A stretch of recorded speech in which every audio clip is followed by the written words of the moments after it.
गैया के गोबरा से आंगना लिपाई अवतारी सा तो बहिन सखी अवतारी सा तो बहिन हो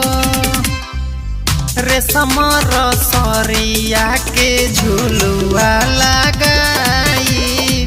झूली है मैया नवदीन हो सखी झूली है मैया नवदीन हो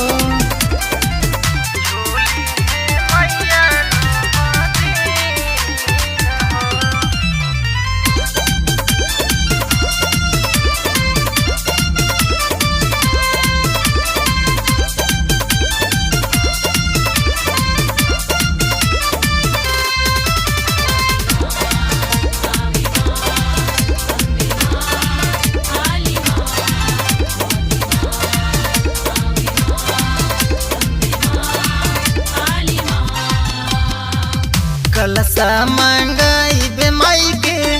अंगना बैठाइब हो दोनों बेरा पंडित जी से पाठ करवाइब हो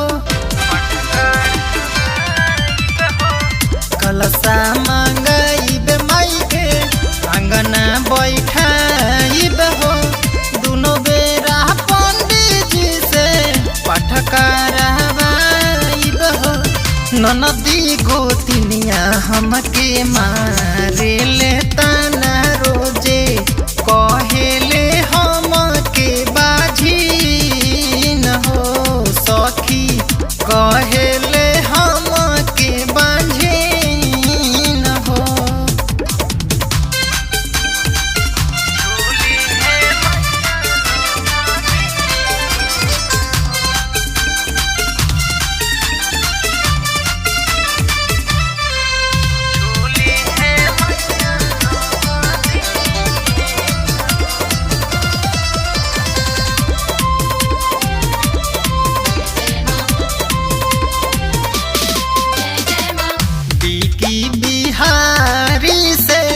हलवा मंगाइब हो